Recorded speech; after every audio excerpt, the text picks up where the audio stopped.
Good morning. It's the last Sunday of the month, and we are not doing the full-scale mental obsession discussion with anyone who wants to come, the 4 or 5 or 6 or 7 people that tend to join.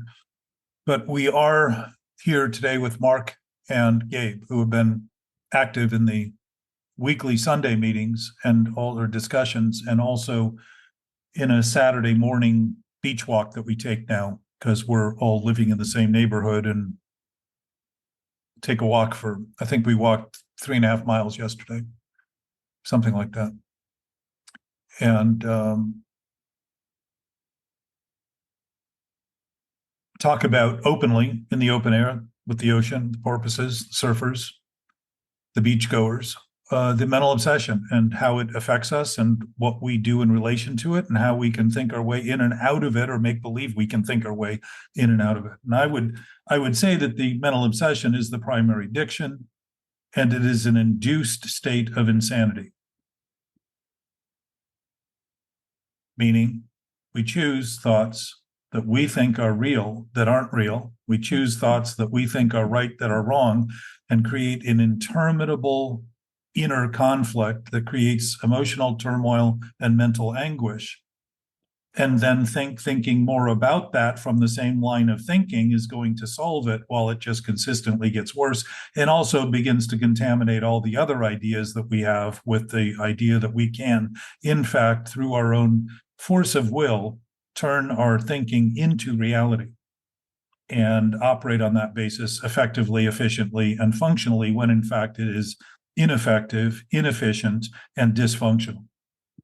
We can have temporary seeming relief, but ultimately it leads to long-term pain and lack of gain and overdosing and perpetually being in a state of either intoxication with chemicals or the intoxication with our ability to feel consumed by our own thinking, and notice that the chemical factory in our own body is actually creating chemicals that are used generally for emergencies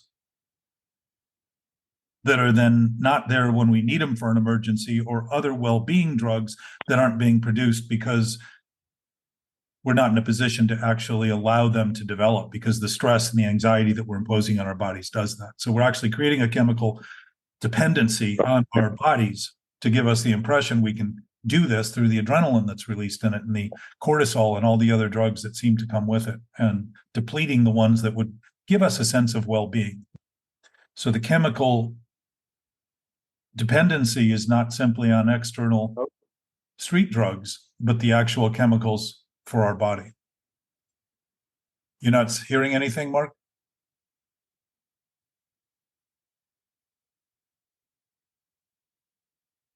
I got you, Jack. Yeah.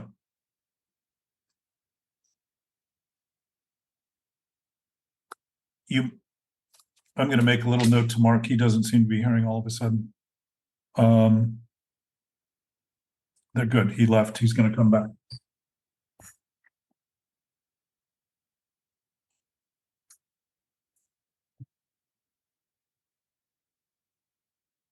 One of the things we discussed yesterday on our walk was opposites. And to begin seeing that we can take positions in our thinking, which is what choices are. They're choices to want something. Choices always want something. They're always attached to a desire of some sort. Mark is now back with us. Fully intact, I imagine.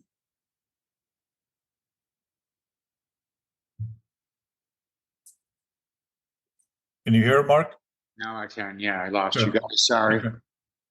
So I was just reiterating our discussion yesterday, which led to this discussion today. We were focusing on opposites, and the idea that opposites are connected by common ground, and that if I have the freedom to think whatever I want, what I want and the choices I make, if I think my thinking is reality, becomes the only thing I think I should ever find or get. So my expectations are dashed when I don't get exactly what I was thinking I should get, because I was thinking my thinking is reality. And in terms of opposites, if I take one position, I am also confirming all other positions that can be taken to have taken that position, But the insanity of the obsessive thinking is I take one position and now have to fight for everyone else to take that same position, because anyone who doesn't take that position is a threat to my position. And if I'm thinking is reality, that position becomes my disposition and an imposition on my experience, because I am doing what can't be done, trying to make believe that a position I take becomes the reality for everyone else, simply because I think it is for me or my experience. Major conflict. Inner conflict, emotional turmoil, mental anguish is an accurate response to that, because we know there's a conflict. We know it's creating turmoil, and we know that we're anguished over it. If we read those signs correctly, there's freedom in noticing the information our body's giving us accurately. If in the thinking I'm doing, I think that those feelings are telling me that I don't belong where I am and need to get somewhere else, interestingly enough, while I'm fighting for the disposition of that position, I'm feeling like I don't belong. I'm feeling like I'm alone. I'm feeling like I need to be somewhere else with something else and more or less of something else, in essence. So I'm actually admitting that I don't belong in the place I made believe is the only place I can be, because it's a position I've taken to be as truth and reality, rather than simply a decision I made to take a stand. And to understand that is to begin to see the flexibility we have to move, and to see that thoughts are not stuck. It's only the ideas I have about them that I'm stuck on. Thinking reactively, I'm going to fix the problem by thinking more about it with the same sick thoughts. So the opposites by nature. If I think something is good, I am also thinking other things are bad. I can't have that comparative ability if I wasn't confirming all of the things. And the ground in between what I see as good and bad is common ground. So too is all the ground beyond the things I'm thinking, and in between the things I'm thinking, and next to the things I'm thinking. It's all common ground, because it's all shared to create the opportunity to take a position at all. So to start seeing things accurately starts to dispel the rumors that we can be stuck, that other people need to think like us, that our life is threatened when other people don't think like us because their thoughts aren't like us. If I think my thinking is reality, I think my life is being threatened because my life depends on everybody else thinking the way I do. It's not true. The consequences of those positions we take as being real and true are evident in the conflict that we're facing. We're being given information that's accurate.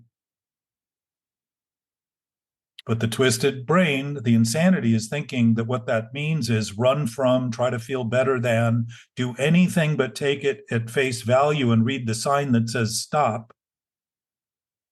Or you're free to continue to stop or start. It's a green light. You're free to continue. You can continue and you can stop. And what the stopping is not restarting.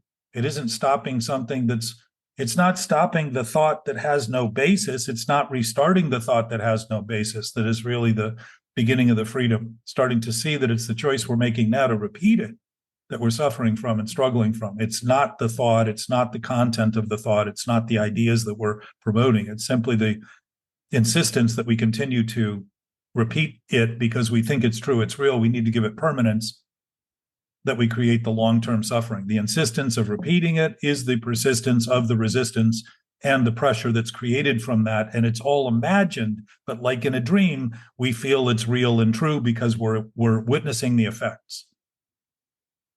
So we manifest effects in our thinking and make believe because we do that that's reality and truth, when in fact our feelings are reflecting the thoughts we're having. And to look at them sanely is to start to say, oh, I'm actually being given perfectly good information that I'm conflicted. If I'm conflicted, something's wrong in the thinking I'm doing, because reality isn't conflicted and truth isn't conflicted. And a ultimate essence of essence isn't conflicted. An absolute source or power isn't conflicted. It's simply the thinking I'm doing about that essence, about that life, about that person, about those things that is conflicted.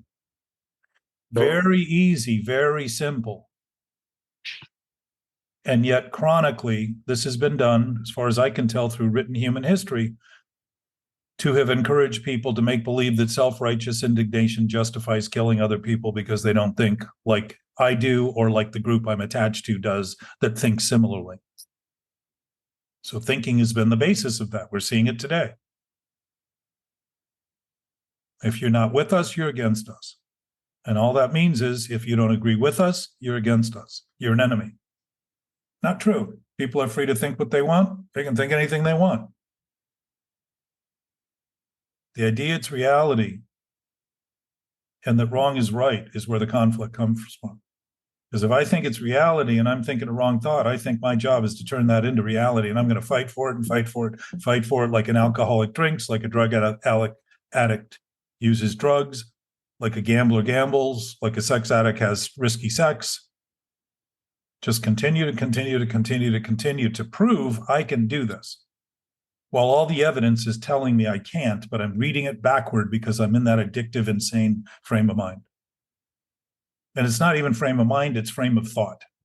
We talk about mind as being our thoughts. Our thoughts are part of a greater mind and knowing sense that we must know if it's infinite. If there's any absolute, and I'm saying if here, because it's up to you in your own experience to make that decision. Not any of us, not anything I say or anything we say. We're simply talking about it to give you as a listener an opportunity to make a decision and see how that decision fits for you. Or just consider things and see how that consideration begins to shape a changing environment internally so that you become aware of things that will become laughable when you look at them that you've been taking so seriously as to think you needed to fight everyone and everything as a result to feel better, to protect those things, because you thought your life depended on those things. So probably a little overspeak, but so good morning, gentlemen. Morning. And Good everyone morning. listening. We're happy to have you listening. And this is a social conversation. It involves everyone everywhere. If anyone is alive and conscious enough to be able to think, then everyone has that possibility to think a wrong thought is right and create this interminable condition. And I would say that's a pretty good representation of human history, written history anyhow. There may have been other histories that we haven't written or seen that were free of this, but I'm not aware of any throughout the written history. Today's a pretty good example of that. So gentlemen. So maybe Mark could speak on what we talked about yesterday. So,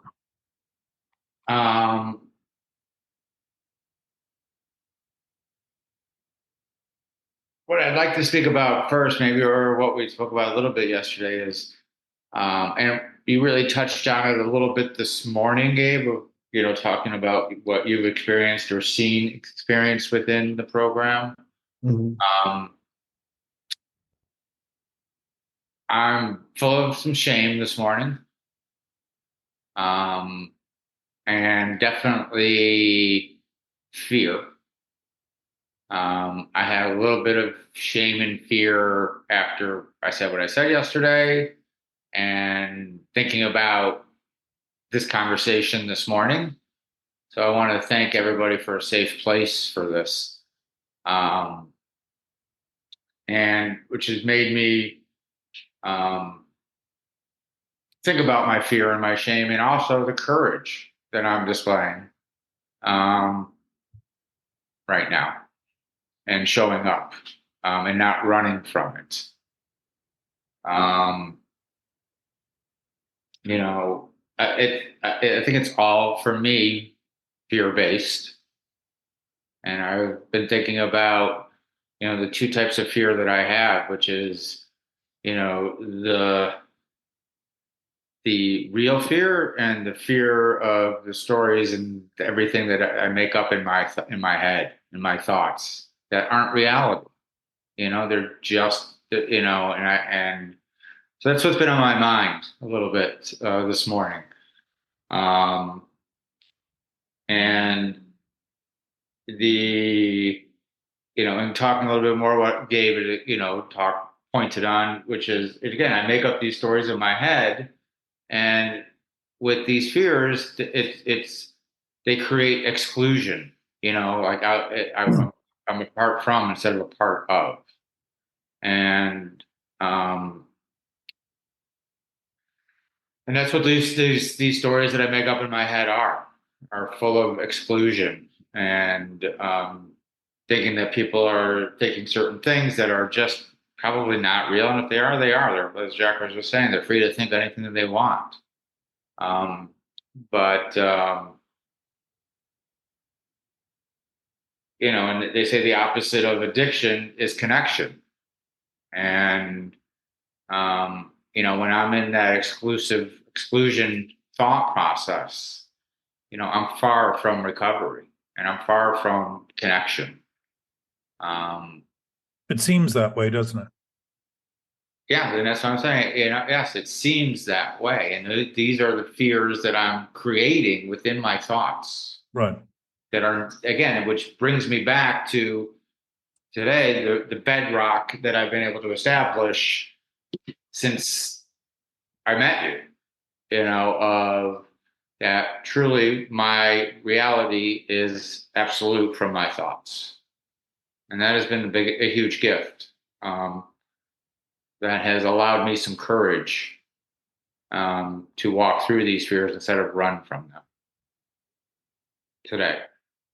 Well, and the narrative that there's something to walk through, first of all, would suggest that they are illusions, like smoke. Right? If you can walk through them, there's nothing there. It's not like a wall that you can't walk through. It's apparently, if you can walk through them, they're illusions, as you're saying. And if they're illusions, they have no basis in reality at all. They're just thoughts or imagination, just pictures. I was listening to Jordan Peterson yesterday. Somebody sent me something and I listened through his thing.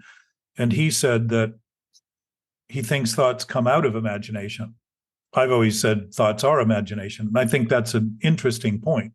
He's fairly academic, but he's also very critical in his analysis, doing his best to look at things in an actual reality, like what really exists, rather than an academic reality that's an argument for something or another.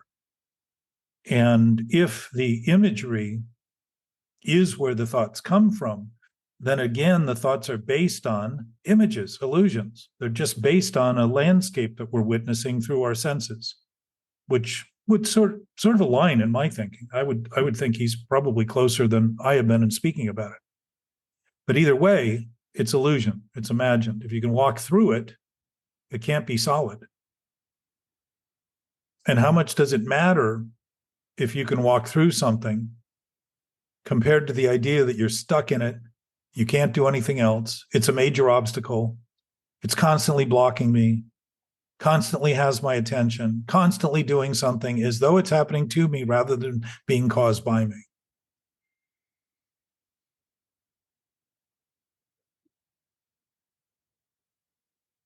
I think I wanted to say, Mark, for me, the opposite of shame is, pride. And pride's considered one of the deadly sins. So there's that continuum, that opposites, that part of it, that too much pride is also a detriment. Too much shame, I think, is a detriment. Because it's only going to send you back to the only thing you think you can do. I don't know. What are your thoughts on that, Jack? It's sort of like the feelings of guilt, and shame in the continuum. So again, I think what you're describing, Gabe, is that you're taking a position against all other positions. It's all others, period. Like you can't do anything else. Yeah, exactly. And whenever I do that, I've outsized the thing I'm doing. I've like microscopically looked at it as though, because I get so close to it, like I'm looking at the ground so close and can't figure out why I can't get anywhere. So I think the world is confusing and difficult and I can't seem to find my way, but I'm not looking at things clearly. I'm not seeing them completely. So my sense is the shame is accurate because you know better. If there's an infinite source, you know better than to do things that are insane. You know that you can do those things. And if you did them full face and honestly, you'd say, yeah, I'm just thinking this. I'm creating the illusion. I'm having the conflict. I can see it. And boom, you know that you can let it go anytime or stop perpetuating it anytime. It's that idea that you can't do anything else. Pride, though, too, can be self-pity, and it can be grandiosity and arrogance. It can be, if humility and honesty is letting things be as they are, which I would say is a good definition of both, then acceptance qualifies under that, forgiveness qualifies under that. All the things that would finally allow things to be seen accurately start to immediately bring a balance rather than the imbalance of the thoughts that all they are is what I think they are. So if I see them accurately and see that I'm creating the conditions by making believe one thing is true and the other thing isn't, I'm going to see the thing that I'm thinking backward because I'm already thinking of it backward by making believe it's the only thing I can be doing. That's the addiction. It's already reversed. So shame, instead of being a road sign saying, of course I'm ashamed, I'm doing what I know better than to do. I'm thinking worse, making believe it's better, making believe I'm going to try to feel better, but I'm working to try to feel better about what I'm doing that's worse. I'm trying to get over it. I'm trying to get through it. And yet the solidity of it seems to be impossible to get through. So what do? Just keep repeating and repeating and repeating and repeating. I got a toothpick and I'm trying to drill through granite. Because in my mind, it's stable, it's fixed. It's my thinking that is fixated on it that I'm struggling with, not the thing I'm thinking about. The imagery that I'm creating is just another narrative I'm creating, just like the stories you mentioned. They're filled with fear. The reason they're filled with fear is because you know that they're actually putting your entire body at risk. The thing your thoughts are designed to protect and help you survive and thrive are now being reversed. And all of a sudden, anxiety and stress are undermining every one of the healthy conditions in your body. Systems, the healthy systems in your body that are designed to naturally bring balance and order when something is introduced to your body that's unhealthy. They're naturally designed. That's why we gag. If you eat something that's bad, you tend to gag to get it out of your body. The body knows what to do with these things. And we don't think about those things at all and miss the fact that we've got trillions of chemical reactions going on in our own body, interactions going on in our own body daily. We think almost nothing about to provide us the experience to wonder whether or not what we think is all that's happening. Here are things we don't even have to think about that are functioning in the immediacy of our own experience. And we have the audacity to be discouraged by the idea that all we are is what we think. So my sense is that courage comes from no longer thinking discouraging thoughts. What is discourage? It's actually fighting courage, the ability to do something. Why? Because I cannot perform functionally while I'm entertaining thoughts that are dysfunctional as though they're reality. So the disbanding and the disavowing is starting to see that all that, I can do that. I'm free to do it. I have the absolute freedom, which I would suggest is an indication of love as a source of that knowing source, that awareness, that knowing awareness, that infinite, absolute, unlimited source gives us the freedom to think whatever we want, including thinking that thinking is reality. And when I think that, I think I become my thoughts. I think I'm in my thoughts. I lose perspective. I think now that any other thought contrary to my thought is an enemy, and I've got to fight and be on the defensive, which I find myself occasionally say, I really let my guard down. As though I'm really aware I've got my guard up, protecting these things on a pretty constant basis, but somehow somebody slipped past and got through my defenses.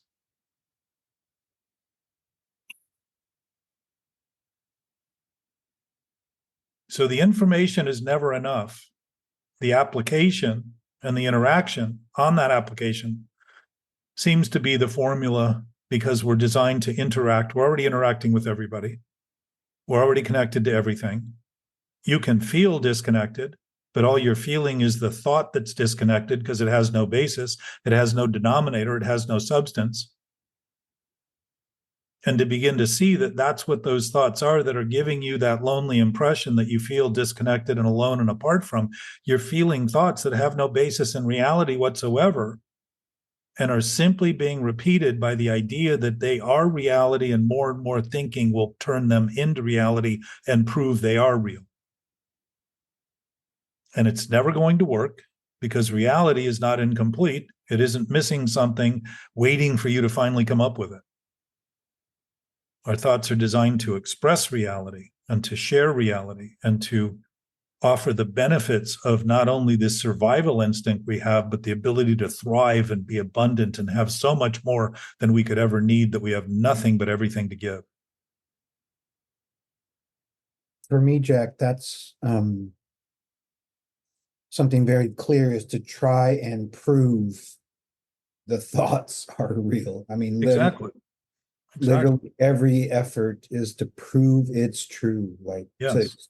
to the exclusion of all others. That's the fight, though. The idea, the interesting thing is that, as far as I can see, is that it isn't even the idea that thoughts are true that we suffer with. It's the idea that they can be true. These wrong thoughts can be right. These unreal thoughts can be truth, that my truth depends on my thinking rather than my thinking depends on truth and reality.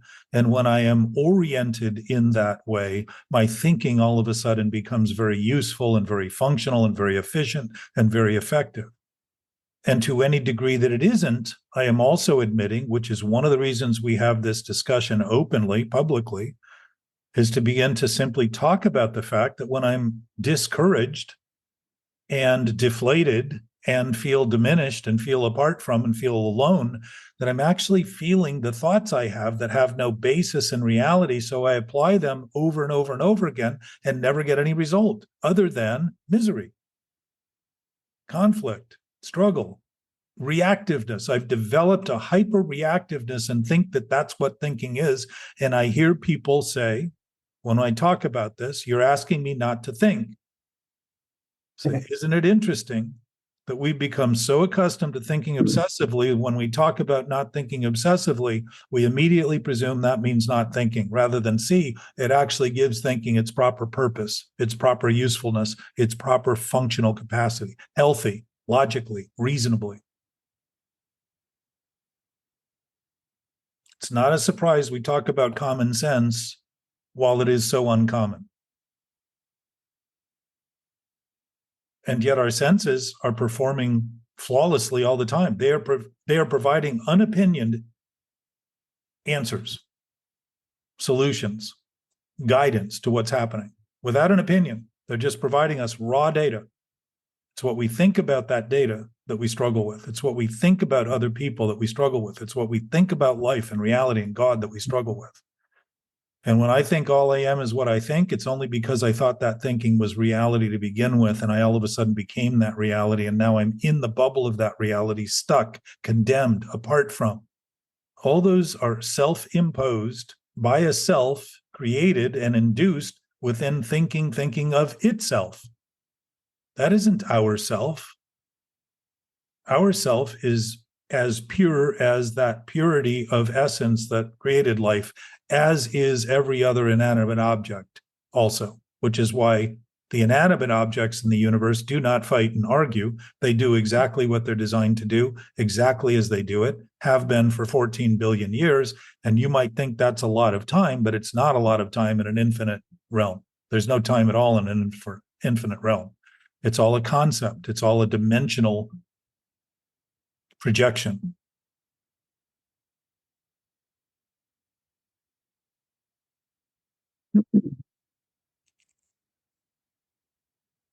When I was talking this morning about, when we were talking briefly about the beach, um, that, I get lost when I miss going to the beach every morning and running. And I get lost in the waves.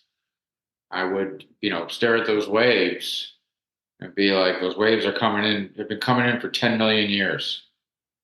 And they're going to come in for another 10 million when I'm gone. And it really helps right size me and like takes these thoughts and these problems or these, and just, it shrinks them and helps me make it through the day and put those down. and not obsess on thinking that over and over again. Well, I'm going to suggest an opposite remedy. Okay. If we've been trying to minimize something while we continue to do it, we're maximizing that thing by re-insisting we continue. Follow that?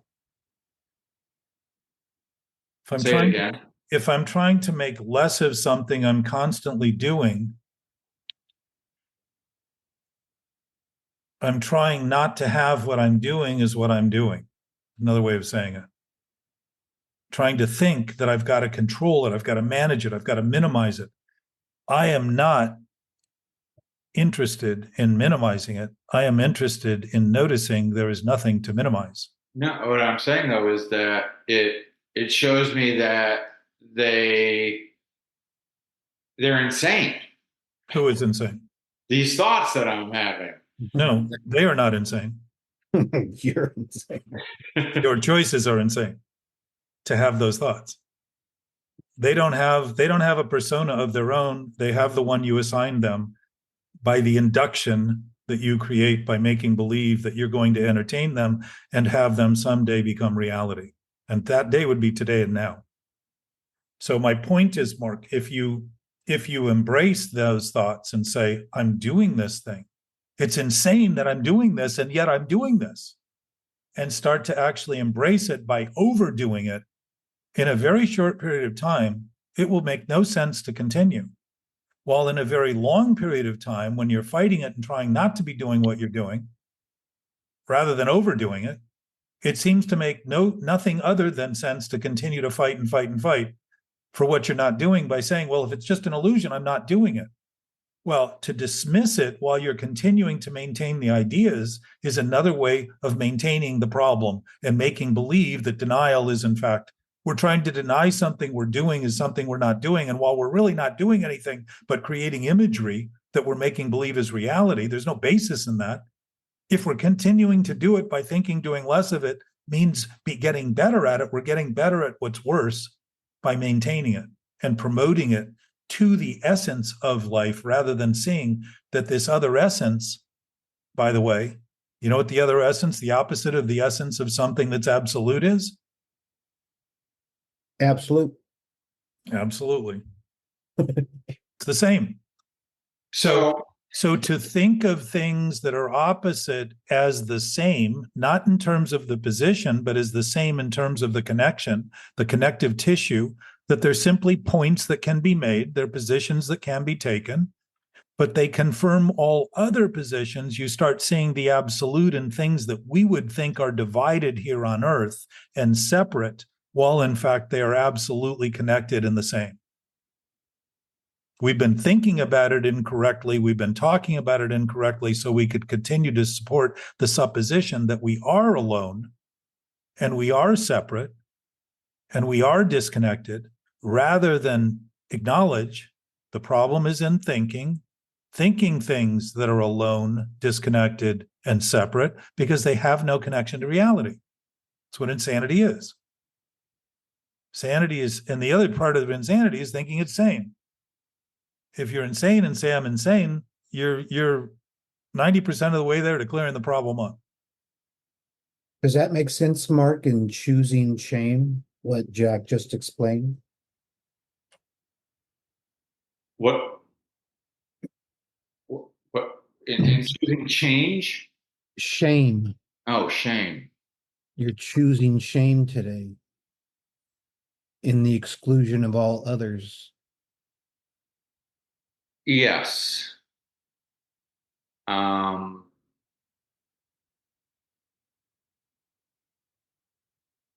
I'm thinking, what also As what I can see right now, you're not using. I can't see your eyes that well. yeah, no, I'm not using. You're here in this conversation talking to someone who may hear the sounds of our voices and be helped. And yet you're choosing a position against all others in this absolute realm. You know, do you see, I guess I'm wondering, I'm asking, can you see that? It took me a short time actually to sort of see that once Jack pointed it out to me, but for years in early sobriety, I would choose that shame and guilt too. Not knowing, it's kind of like it's the same as taking a drink. You're just choosing that feeling, that mindset is the same. I guess, Jack, that's why they say that, you're still an alcoholic without a drink. You're Well, still. I think that's why I said I was proud of myself for the courage.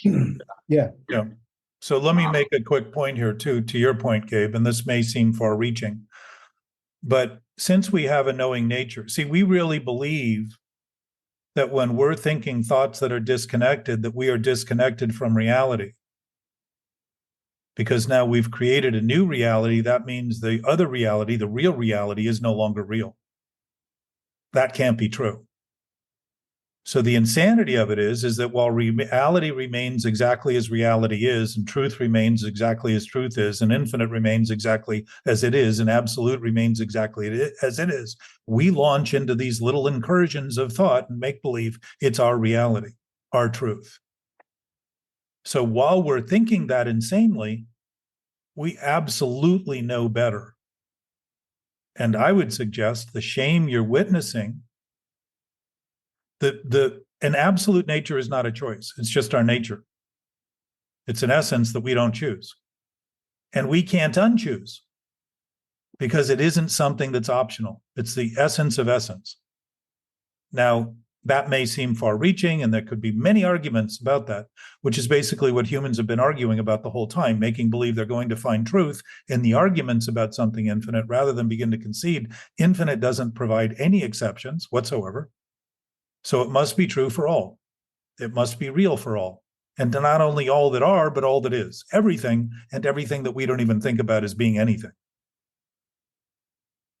So if we have that knowing sense and that knowing awareness, which isn't in thinking, but thinking is a product of, and we're relying solely on thinking, we think shame condemns us rather than see it's an accurate assessment of our greater knowingness that we are ashamed for doing what we're doing. The same thing with guilt. Guilt has been turned into an emotion. It's not an emotion. It's an indictment. It's a conviction. Think about that word, conviction. We've been convicted. We're guilty. Why are we guilty? We're doing the things causing the shame, causing the guilt. Those aren't coincidences until coincidence is seen as a coincidence, meaning it's occurring simultaneously to the thinking we're doing that has no basis being thought of as reality. Trying to be as transparent as I can right now and thinking about my shame. Yeah. I don't necessarily know if I'm shameful of my using or my relapsing, I should say, as much as I feel the shame of, I define it as lying by it through omission. Well, how about just lying, regardless of by whatever the omission, commission, commission, whatever it is? Well, I mean, when Gabe asked me yesterday, how many days sober do you have? And I gave the response, I wasn't shameful of that, but I very quickly turned to shame that you guys found out that way, I guess, and that I didn't bring it to the table without being asked. Well, wouldn't you suggest that perhaps you were already ashamed, thinking you weren't ashamed because you hadn't subjected yourself to the scrutiny of another pair of eyes or another pair of ears?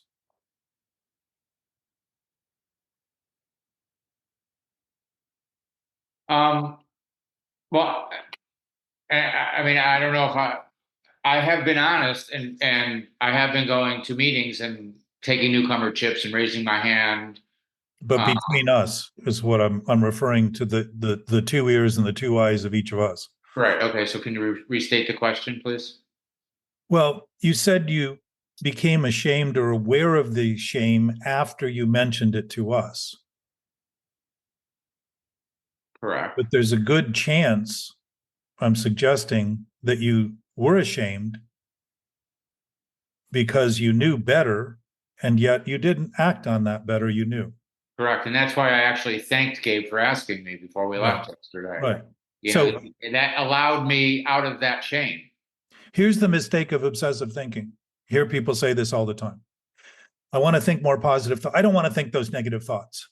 So what are they doing? Pretending they're not existing. Why would they have negative thoughts if there wasn't something negative they were thinking about? If there wasn't something negative they were knowing? So what do we think? If I don't think I'm doing it, I'm not doing it. Well, that's shameful, because it's a shame that you could be doing something and pretend you're not doing it. Why spend time doing something? Why bother doing it and then think you're not doing it? That seems like a cavalcade of conflict created in the immediacy of a moment, which is where all of this happens, Mark. It isn't what you did 27 days ago. It's what now is being made of it. Here's where the rubber meets the road, per se, because the interactive capacity of reality in our own experience is happening here now. Only ever. You're always in the present. It's always what you're doing now that will create the shame and all those feelings. My suggestion is that if you're noticing, if you're feeling, admitting what you've done takes courage, your admission that what you've been doing is discouraging is also being made. If you're admitting that you're ashamed, you're admitting that you know better where there is no shame. There is no shame in reality. There is no lies in reality. There is no ego in reality. There is no conflict, internal struggle, emotional turmoil. None of that exists. Disease does not exist in reality. At least these induced diseases, things that wipe out species in nature, tend to lead to a more developed nature. They're part of the problem, part of the process, just like our bodies dying tend to lead to the potential for other bodies to take our place and have this experience and share their insight and all that stuff. But the platform of those bodies is the same as yours and mine. So we leave behind what we do for them to inherit in the moment as it is. And the present is a culmination of everything that's ever happened anywhere that anything has ever happened, and everything that's never happened, because it also includes, it can't be exclusive to an absolute knowing awareness. So if I'm thinking of shame as something I need to get over, I'm missing the fact that the shame is still occurring as a result of a thought I'm ashamed to be having right now. And when an indication of this is that when you became more aware once you admitted it with us, you both felt relief, but you also felt shame. You began to see the breadth, if I'm hearing you right, this is pretty common. You begin to see the breadth of the impact rather than the idea that you can keep it to yourself and not say anything. By doing that, you don't have to face the consequences. What you're facing in doing that are the consequences of all the anxiety and stress of trying to maintain a secret while it's sort of seeping out of you in one way or another. And you're constantly wondering what other people are thinking. And when I'm thinking intuitively, I do not have any regard for what other people are thinking, because I am too fulfilled by the actions that I'm taking. Right. None of the rest of that stuff even exists. It doesn't matter. When I'm concerned about what other people are thinking, I am concerned about what I am thinking, period. And I'm seeing it as they may find out. What am I hiding? Well, I don't have to know what it is in terms of the story to admit on the surface that I'm doing it. I can feel, when I feel self-conscious, which is interesting, because you would think a self that's conscious is a fairly elevated self, but the definition is undue regard for appearance, meaning all it is a projection, appearing, seeming to be real, seeming to be something. It's an illusion. It's a projection of an idea. It's that lens we look through when we think we understand something, but we misunderstand it and then wonder why it gets so complicated the more we think about it and the more we try to interact with it, because the basis of the thinking about it is absolutely wrong. Everything that can go wrong will go wrong in relation to that thought and those actions. So this may sound heady, but I guarantee you it is not as heady as the obsessive thinking that goes on and goes on and goes on and goes on and gets so complex that you literally think the only thing you can do is use or kill yourself. Right. I mean, I'm in zero shame right this moment. In reality. Well, let's say that you're always in reality. And when you think you're not, that's a delusion. So if you can begin assigning to what you're doing, what it's actually doing, rather than thinking of it as reality and you're now separated from reality, you'll start laughing. This is the idea of embracing it.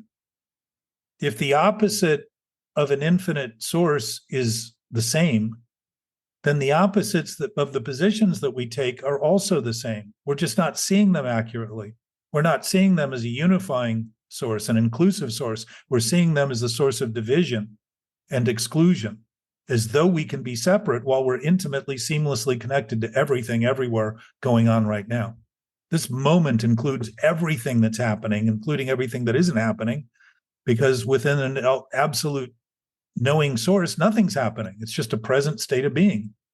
It isn't a happening. It isn't a doing. It isn't a changing thing. It isn't a process. It's an essence of being. So back to what Gabe was saying about choosing shame and guilt. And when I clarified to myself or to you guys or whatever, I guess it's this whole story that I need everybody to understand. And very good, though. That's very good insight right people there. Understanding my thoughts, but I think if I didn't say, "Hey, I'm not really shameful over my using. This is what I'm really shameful for." Once I brought that up, if I hadn't brought it up at that point, I feel like I would still be in shame. Well, because you'd be doing something that's shameful. Why would it be shameful? Because it's full of shame. The whole idea that reality could be our thoughts and not reality is a shame, because the shame is we can't function on any useful basis for the benefit of all others as a result of that kind of thinking. We diminish our capacity, and in law, diminished capacity eliminates the potential for you to be guilty for anything.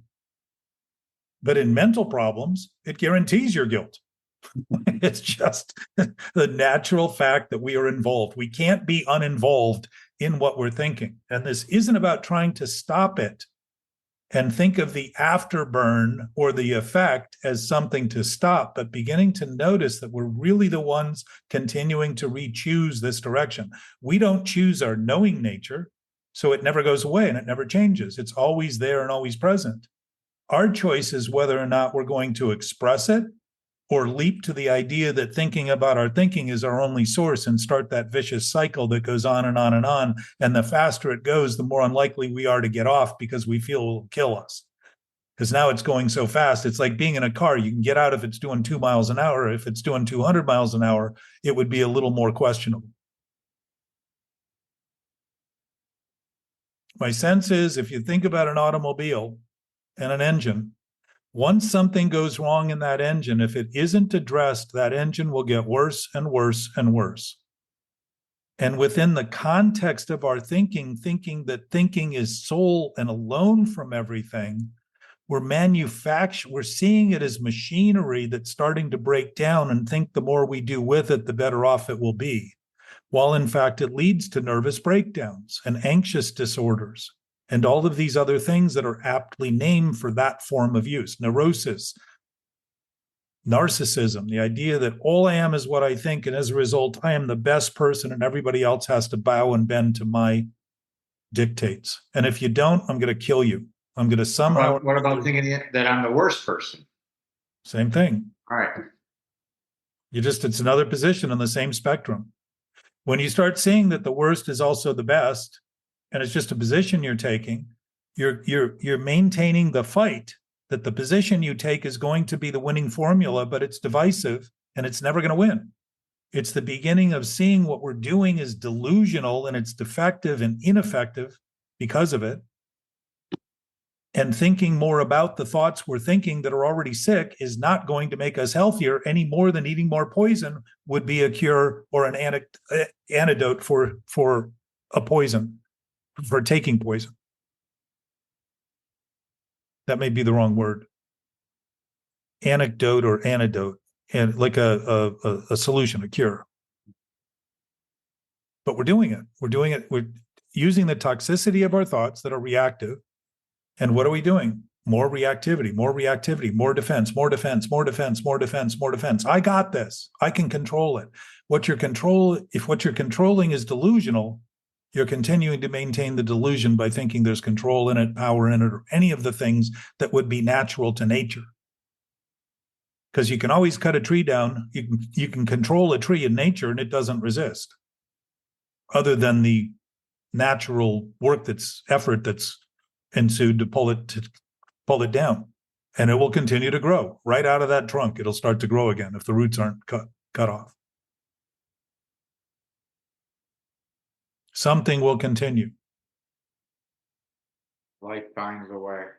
In thinking, we're literally continuing to come up with new stories, just as you just described, which was very insightful, to excuse us for having anything to do with that is what's happening, because addiction turns everything backward. We act as though we have nothing to do with it. So it must be happening to us rather than being caused by us. And if it's happening to us and it's the only thing happening and we continue to maintain it, we're going to think pretty soon it's the only thing we can do because it's the only thing we're doing. And as a result, there's nothing else we can do. And as a result, there's absolutely no solution to this. And living impossibly and losing all faith and hope in life is a pretty good precedent to using drugs, alcohol, any compulsive behavior. And I would suggest all compulsive behaviors follow those thoughts. Well, I think at that moment, I did have a choice, and I chose contrary action. But you were also conceding contrary thinking was giving you, if you're seeing that you need to take contrary action, you're recognizing the contrary thinking was causing that. I'm broadening the window to start to see that if you're doing one thing, you're also doing the other. You may not be thinking about that other thing in the language that you think, but you know that other thing to be there, to suppose that the thinking of it in this way is the only thing you can do. The only reason we need to we are suggested to take contrary action is because we are maintaining contrary thoughts. They're going to lead to actions that are destructive, and the contrary action would be to turn that around and create something constructive out of it. If that's all we're ever doing, we're not dealing with the essence of the problem. We're basically just controlling the output. In early sobriety, which I'm back in my using. So am I today. Today. You know, compared to my addiction to gambling, I think where I think it is healthy is to use these tools that I'm going to call tools to help me get to that point, to catapult me to the proper thinking. Where you are now? Yeah, I mean. So do you think there's a get there or a catapult if it's here now? No, I just know like I need tools today that I don't necessarily need so much in regarding my gambling, even though I took a huge gamble using. Huge, I would say. That's very good insight. So here's the outcome of this, Mark. My experience. I have done things to prove I've done little things to prove I can handle them so I can leap off and really do them big. And you can either take your experience, you're talking about the tools and all that kind of stuff. If the tools got you to the point where you thought the best thing you could do because you felt lonely one night, you felt disconnected, was to drink and drug and all that stuff. You've already been exposed to those tools, and somehow or another, they didn't work in that moment. Somehow or another, you succumbed to the idea that what you were thinking was reality and truth. Now, you can take that experience and say, look, it only lasted one night. I immediately came back. I immediately admitted what I do. You can take that and say, 6 months from now, when you're feeling those other thoughts again, you can say, well, I did this before. I could certainly do it again. I have evidence that I can do it for a night. And it's the vain hope that it will work one day that we hang on to. The idea that we have potential for control, that we can enjoy it someday occasionally, because you even said yesterday you did enjoy it. You enjoyed the relief. If the relief is available here and now, and you're thinking of it as something you need to be catapulted to, you're thinking of it as something elsewhere, which means it's impossible to ever get there because the only place you ever are is here and now. And that is a horrifying prospect, just as it would be to think that all you are is what you think, and then think more and more about that and wonder why you start feeling alone and disconnected and apart from and separated and all that. Because you're reading it as though it's reality rather than, no, this is a fiction. This is a fairy tale.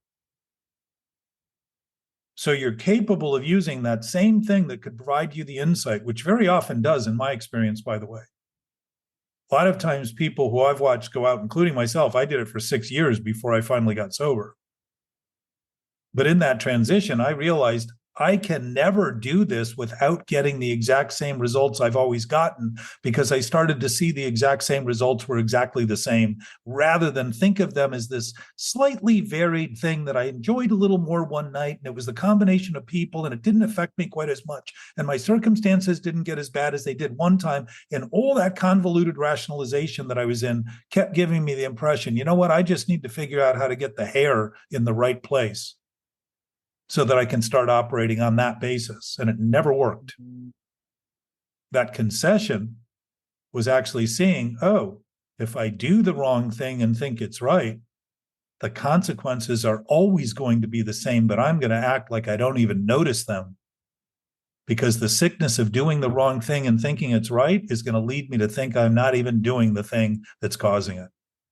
It's completely out of my control, and there's nothing else I can do. That's exactly how addiction works. So beginning to reframe our understanding of reality is beginning to see that reality is always real.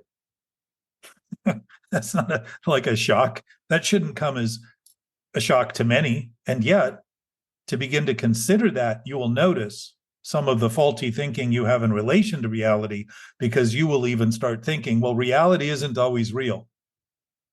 And truth isn't always true, because this truth and that truth. Well, you're not thinking about truth when you're thinking about those things. You're thinking about imagined truth, induced truth, insanity in relation to truth, rather than see that absolute truth and reality is absolute and doesn't change at all, ever. Hasn't ever, never will. There is no beginning, there is no end. And maybe, my suspicion, it's always beginning. And if it's always beginning, there is no end. So what does the always beginning mean? Everything's possible right now. I can do anything I can do right now. And if what I choose to do is the thing that I make believe is going to create reality, I have subjected myself to an imagined state of separateness from reality. And yet, since I'm insane, I'm going to think it has nothing to do with what I'm thinking and everything to do with reality that now I'm apart from. Humanity has lived as though God is in heaven, somewhere else, some other place to get to, and we are alone. And if that infinite source that's in heaven is infinite, how could its essence not be where we are? How could we continue to perpetuate this mythology and superstition and mysticism about a God somewhere else, some other time, some other place that isn't here now, and not notice that that would mean our thinking is greater than reality, that we've been able to displace it by thinking it could be somewhere else and not here. What we've been suffering from is the disconnect of our own thinking from reality, not the disconnect of reality from reality.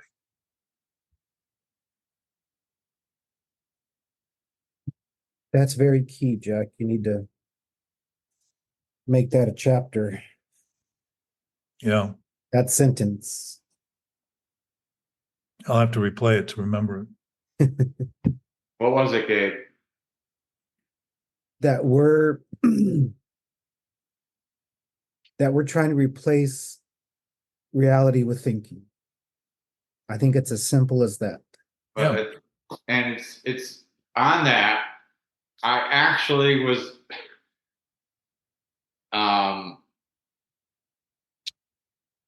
I've said to myself that my reality is awesome. And why am I trying to escape this awesome reality? Because you think it's yours. Okay. You think it's yours. That's part of that whole construct, that it's mine and not everyone else's. We're not thinking in absolute terms. We haven't been talking in absolute terms. We've been speaking in relative terms as though that's the only terms we can speak in, because the terms we've created for reality have been based in relativity in this process. We think of God as a human. He is in our Father who art in heaven. All those concepts, maybe that's true. Maybe that's it. God's this huge human that, looks a lot like Santa Claus, but is wrapped in sheets in a cloud. That's the pictorial debut that God was given when painters painted in the Renaissance and in days before. So that imagery has been basically promoted. We think of God not answering our prayers. If God is infinite, we have already gotten all the answers, and we've been thinking things that aren't true, wondering where the answer is. And the question that we've been failing to ask is, why do I keep asking for the answer when I already have it and want to ignore it? Just like we just talked about wanting to ignore the shame because you haven't admitted to somebody else what you've done, and seeing the shame becomes very different when you finally open your mouth and mention it to somebody. Now you realize you're subject to their opinion, and how sensitive you are to your own thinking becomes much more obvious than if you'd stayed alone. And people drink alone for the idea that there's no other competition for their thoughts when nobody else is there. They can wander as wildly as they want in their imagination and drink as much as they want and keep thinking they got it figured out. But nobody's there to confront them, which is an indication of how sensitive we are to the thinking, how self-conscious we are about our thinking. We're embarrassed to be doing what we're doing, and we don't want to be seen with our pants pulled down in public. Well, it's funny because I was, before I used or whatever, I knew that I was going to a place that was not reality. Well, in fact, that place you thought you were going that was not in reality is called delusion. So it wasn't reality at all. It was just an imagined place. This is part of the clarification. Because again, some of the using, as we discussed about yesterday, and again, I feel a very safe place, was knowing that I was going to a fake place within porn, and porn and my using go hand in hand.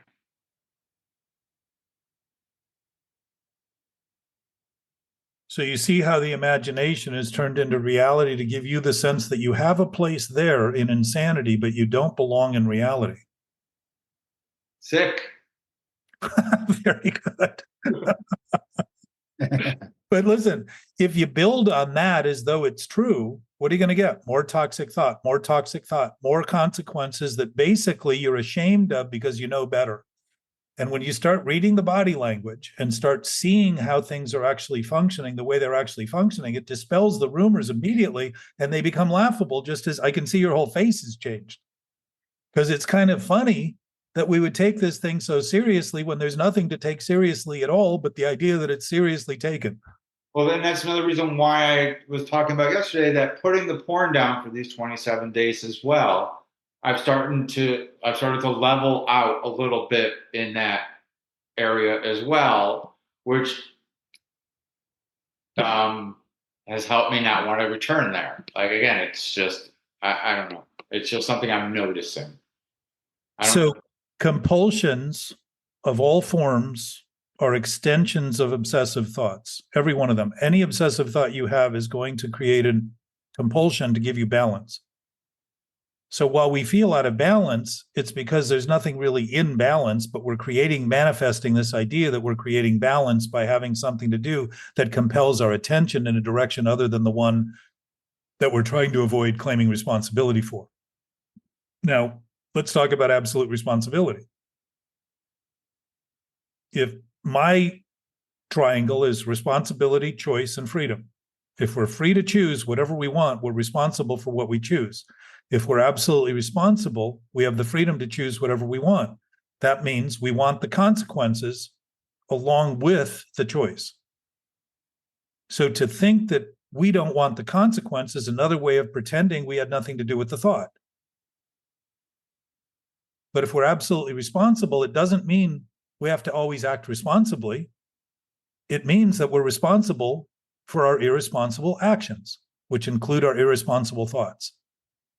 Because that essence is inescapable. Essence is essence because it's not something that can be manipulated or changed. It's the ultimate essence of essence, life, love, light, all those things that we refer to. If I'm always responsible, and we are always responsible, then we want what we're getting, but we haven't wanted to learn from what we're getting, so we denied wanting anything to do with it, because if we start admitting the words we use about those things, we'll start freeing ourselves from those things and no longer feel our life depends on those things, because we'll see there was no life dependent on them at all, and our actual physical life was being put at risk by maintaining them. The irony is we're trying to support a life that doesn't exist in the name of killing the one that does, the life form that does, our human form. So if you start thinking, and I'm going to suggest this to you because you're not brand new, and I want to mention, in your experience, you've just had that witness of that experience that you did whatever you did. And if you can put the compulsions down,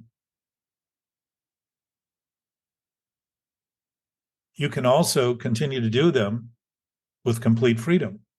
But I will assure you, when you start doing them with complete freedom, they will make no sense to continue, because the basis of them has been an obsessive thought trying to turn nothing into everything. And so the more and more and more and more you do of the porn or the compulsions never satisfies you, because it's never enough. Enough is never enough in that regard. You can't. You're trying to fill a void that's a void. And it isn't even a void within space. It's just a non-exist. It's something very different than a void between things, than non-existence. Something that doesn't exist literally doesn't exist. This fantasy that we have isn't reality, it's fantasy. And to think fantasy is reality is insanity. Isn't to say we can't do it or shouldn't do it. And I would suggest, as I've learned to do, I tend to go all in when I start down those roads, because I want to get to the point of absurdity quicker than continue to rationalize the certainty of it and the reasonableness of it and the logic of it, and end up never, ever, ever being able to have enough faith or enough hope or enough evidence to ever feel that I've actually gained that understanding. There's nothing there to understand. There's nothing there. The only thing to understand is that there's nothing there. It's absolutely non-existent. But the feelings I'm having are actually witnessing the thinking I'm doing, because they are reflections of that. Just like we talked about the opposite. Feelings are effects of thought. I don't know anybody in a coma who's come out of it that was depressed. Or when we go into surgery and you get, you blank, every time I wake up, I wonder when they're beginning. Right. Other than the environment having changed, I have no memory whatsoever. There's none of those things that would be the inducement of these kind of depressing impositions, and the scarcity, the fear, all that stuff doesn't seem to go on in that. So it's coming out of our thinking, and the effects we're getting are honest appraisals of the thinking we're doing, and they're giving us perspective if we're interested in learning. And to think of them as something to stop is to think of the thing that's causing them as something we're not doing. Again, it starts to show how twisted it can get and how quickly we can twist it into something that seems to make perfect sense when in fact it's more twisted, because it has no sense to it at all. There's no sense in it. Yet it's affecting us. We're manifesting like in a dream or a nightmare. We're feeling the effects. That feeling is our greater knowing nature giving us evidence to clear up, to clean up, to correct, so we can maintain a course that's healthy and survival oriented and beneficial and useful and functional, logical, rational. It's all built in.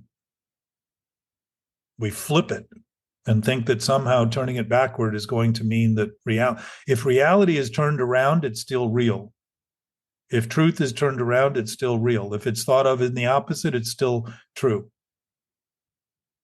If you're thinking of reality rather than this supposed reality and this supposed truth that we make up in the thoughts that we conclude happen to be true simply because we think they are.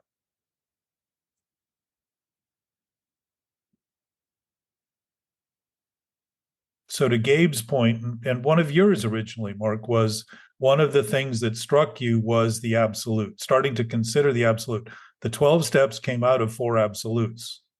All the absolutes are one thing. Dr. Bob said, love, service. Why? Because love is always giving. It's always giving everything it has, always. And if that's the source of sources, then that's what we always have. And to think we have any less is just a thought. And to feel less than would be the automatic consequence of that thinking, not of reality and truth, but simply a consequence of the thought we have that is less than real or true.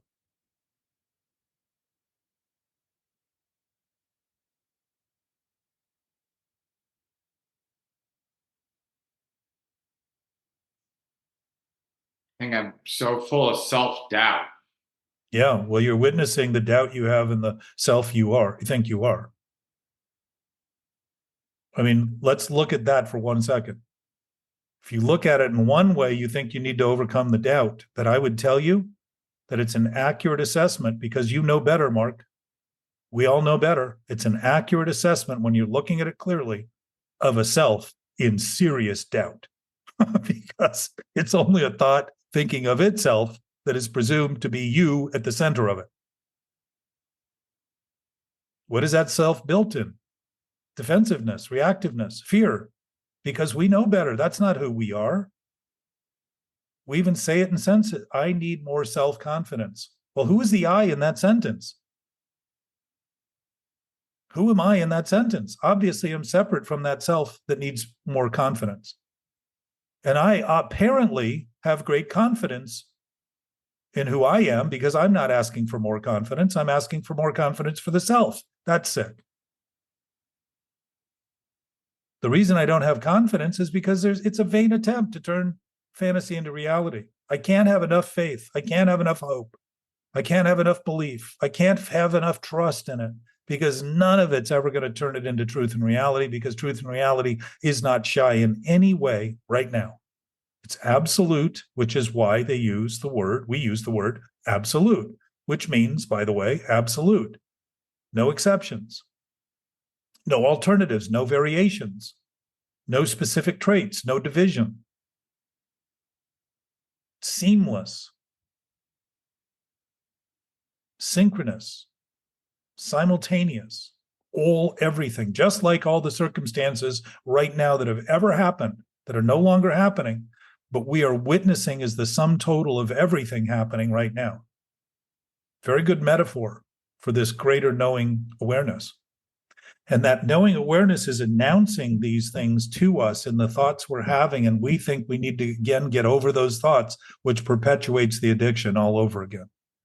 I need more self-doubt, or I need more confidence to get over the self-doubt. Well, I can have all the confidence I want, but I'm going to maintain the doubt, which is why it's never enough.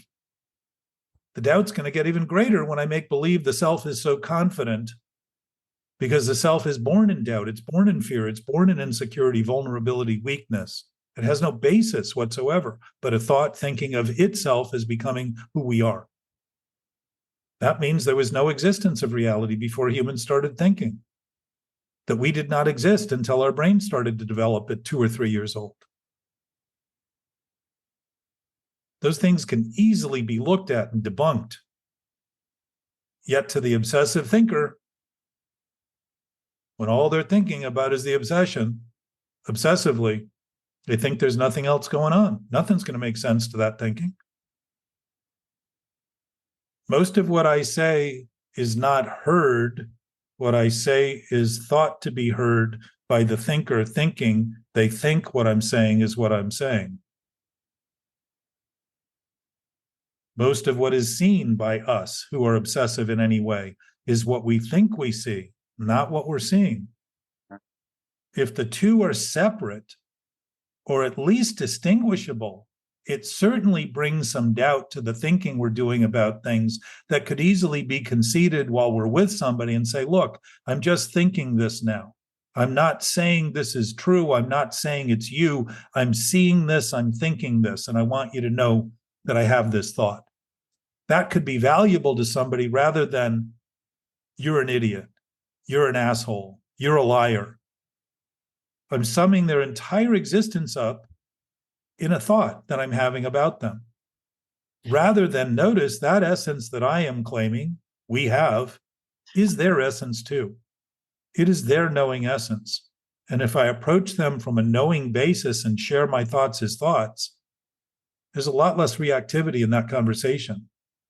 And there's a lot more generosity because I've actually got something to say that's accurate enough to be heard, rather than all I'm saying is what I think somebody needs to hear. And they're not hearing a word of what I'm saying because they're only thinking what I'm saying is what they want to hear.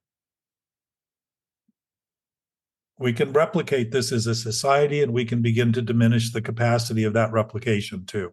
Just like we try to diminish the capacity of our own, we try to dumb down our sentient nature by becoming insensitive to what's going on and thinking that numbness is the goal. Numbness is evidence of pain, just like pain is evidence that something's wrong. To start thinking of those things in that way is to start conceding what we're up to in terms of our thinking, or down to either direction. This nature is not negotiable. It's not optional. You can't fight it and have it change at all. What changes is your thinking about it. So when you're talking about that wonder and awe actually gives you the clarity, because it always has, when you start acknowledging it, to see the deeply vested roots, not that they're real in roots, the deeply vested roots of our illusions being maintained as reality. The thinking starts to become obvious, which does not feel that if you're looking at something disturbing and you're disturbed, you're accurately assessing that thing. To think of our thoughts like earlier, the self-doubt, to get over it and get confidence because of it, is to try to fight it rather than say, you know what? I'm just going to live with the self-doubt. I'm going to start embracing it and noticing this is something I am causing. It's something I am doing. And if I'm doing it, if I come to terms with the doing of it, just like when I admitted to my innermost self that I was an alcoholic, all of a sudden I had a sense of freedom, because I was starting to admit that I had no power over alcohol. I could not drink without going down the road so far as to wonder how it got started and why I ended up in a place I didn't recognize. Same with marijuana, same with speed, same with Coke, all of those things. Same with food today. I would say food is probably the most susceptible area because it's something we're not asked to stop. I know today if I didn't drink, I'm probably going to eat today. So how I eat, not only in terms of quantity, but quality, are very telling. The better the food I eat, the less my appetite. The more my body says, thank you. You've given me something nourishing. Like, let me work on this for a while. You don't need no food. If I give it food with no substance, just like food for thought with no substance, what does it want? More and more and more and more. Why? It doesn't know what to do with I'm giving it. I'm not giving it nutrition. I'm giving it taste. I'm giving it feeling.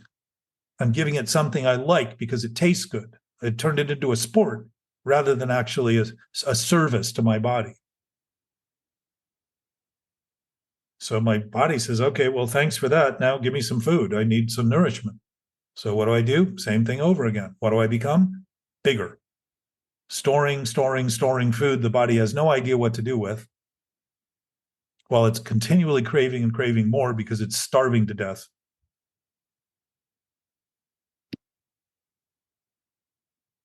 And the metabolism becomes almost useless because it becomes overwhelmed trying to manage all that stuff that has no place in it, has no place in our body. So it's undermining its capacity to deliver the nutrients when we do eat something healthy, because it becomes so slow. It doesn't do what it's naturally designed to do as well. So it isn't just drugs, alcohol, gambling, sex, all those things, food, anything, attachments, codependency, attachments to relationships, wanting more from other people, thinking they're doing the wrong thing. Easy to do when you're close to somebody, really easy. Can confirm that with my wife.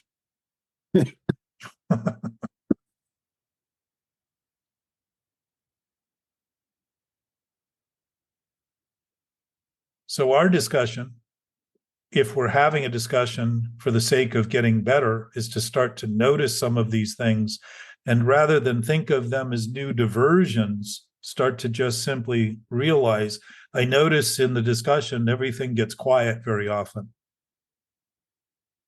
And my observation is that people are starting to ruminate, consider, contemplate. The sort of wow factor to a degree begins to say, wow, if this is actually all there is right now and it's already here and we're in the present and there isn't anything else, I still have a lot of thinking going on about things that aren't happening. And it can be very nerve-wracking to start noticing that, because the nerves that you've been making believe haven't been happening in your body have been happening while they've been disintegrating your potential to be healthy, wondering why diseases and things come and you're susceptible to colds and all that kind of stuff. It undermines our health. There's nothing more consistent in the diagnosis of disease than anxiety and stress as being one of the undermining causes or underlying causes and undermining in terms of health.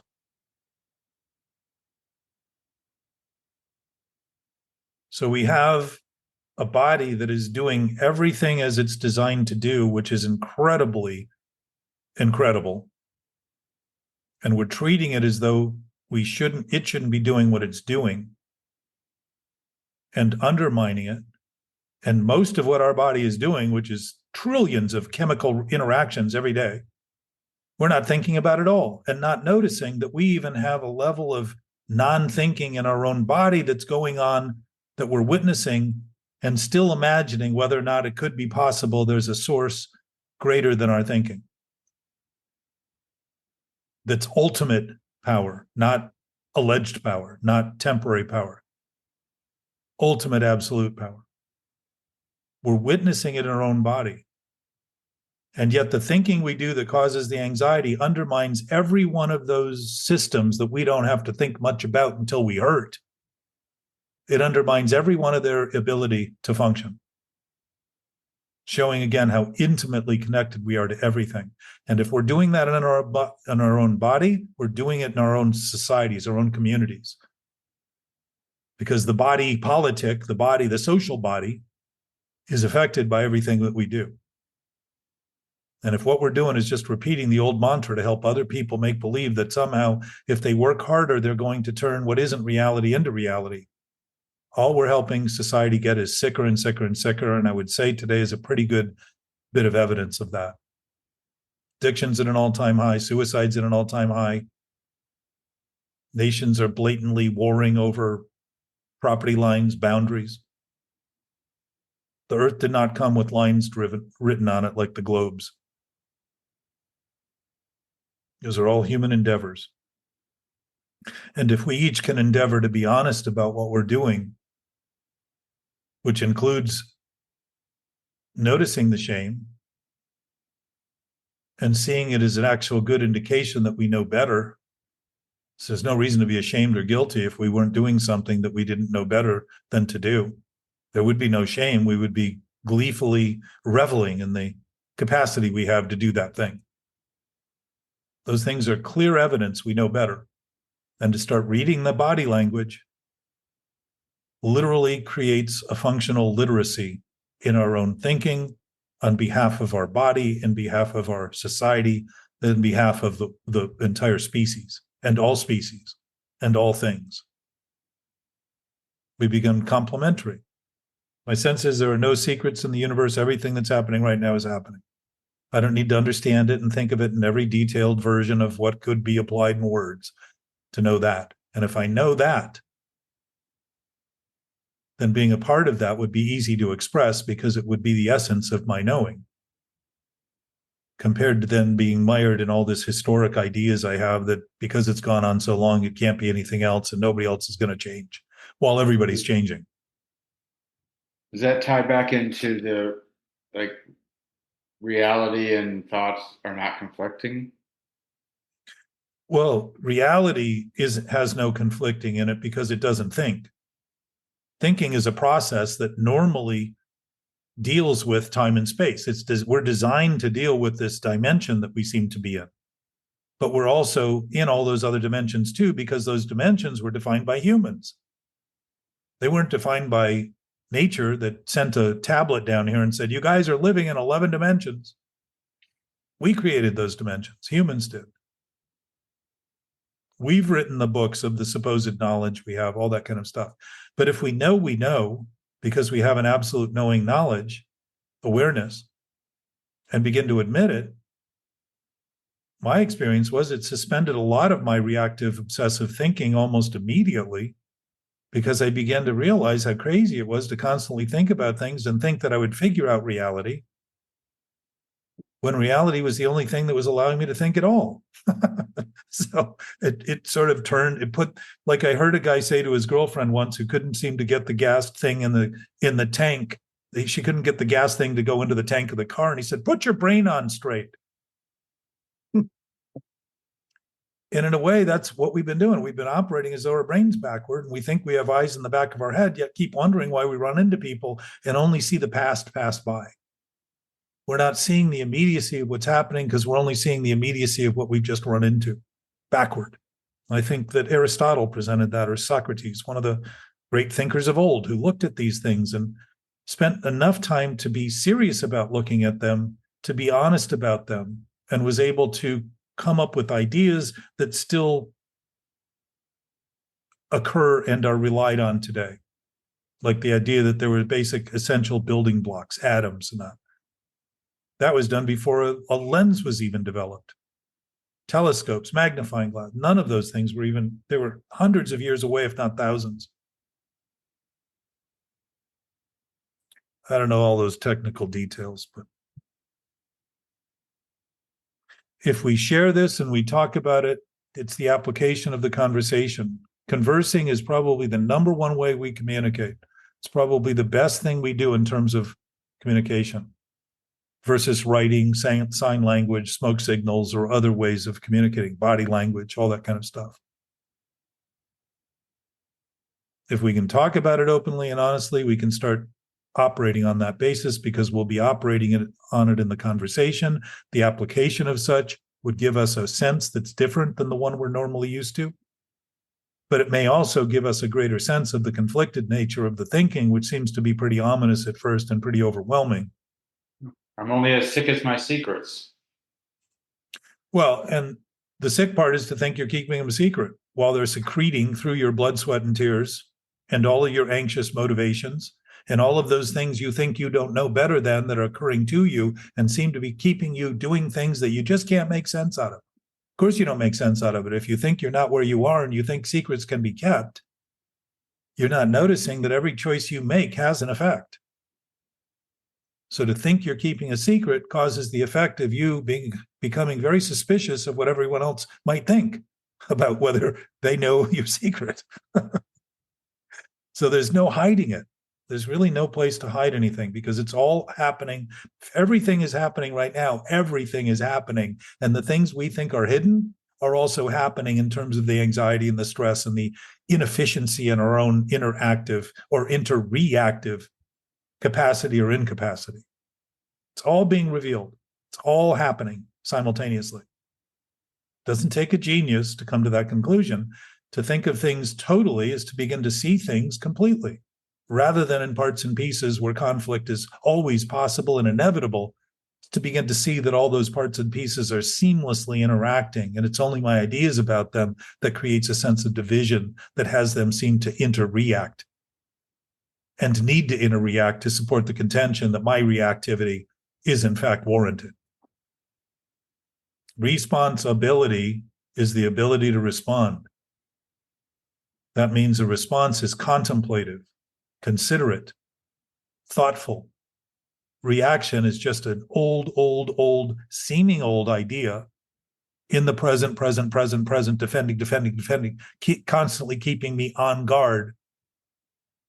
Like I'm in a fencing match and the thing just never ends. I'm constantly in that position of waiting for somebody to attack, because I'm wary of the defensive thoughts I have, because I know that if I'm defending something, it can't be real or truth, because there is no defense in reality and truth. There is no need for it, because there's nothing at risk in it. The only risk is in my thinking. If I feel defensive, I'm admitting that I think there's something there to defend, and yet I am now in the fort I've created to segregate myself, wondering why I feel trapped. The problem with mental issues is when we think we're isolating ourselves from the threat, we're isolating ourselves with the threat. The idea of getting away with it in mental problems is accurate. We're getting away with it. We take it with us everywhere we go. We can't be without it because it's the brain we have as humans holding it. It isn't holding us hostage. We're holding the idea of being hostage so we can claim we're not doing what we're doing. It just creates more and more and more disillusion and discomfort and disintegration because the body's integrated nature starts to fall apart under the weight of anxiety. Disillusion suggests that it's an illusion. There's nothing there other than our constant thought about it.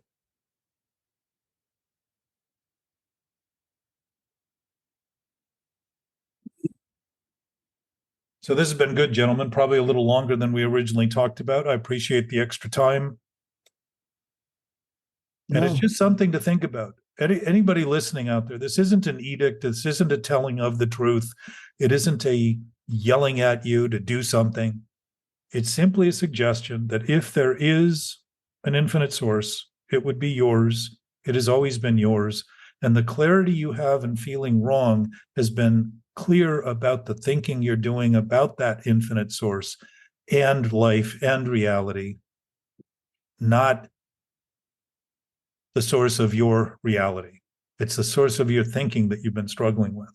And to begin to notice that and live with that and deep breathe around that, we'll begin to see the depth of those thoughts and the conflicts that you have and all of those things you thought were happening in the world because the world was complicated. You'll start to see it's your own complications that you've actually been witnessing and blaming so that you could get away from the idea that you have anything to do with it. Health is a lot easier to succumb to than disease. Because when you begin to think honestly about what you're doing, even when it's wrong, it begins to dissipate immediately and you get healthier immediately. Health in nature is easier to accommodate than the idea that getting sicker and sicker and sicker is somehow going to prove that we belong here and that we fit in and that we have a life worth living. It's never going to do that. It's impossible. You can have all the faith in the world. You're not going to turn something that doesn't exist into reality. Reality is not in shy proportion whatsoever because it isn't in shapes and sizes and dimensions whatsoever. It's an absolute source that's beyond comprehension until we begin comprehending that. And all of a sudden it makes sense that we would be naturally a part of it rather than have to think of every last detail about it correctly. We're already correctly aligned with it right now. Love you guys. Thanks, Jack. Carry on. See you next time, guys. All right. Thank you guys very much for coming. You.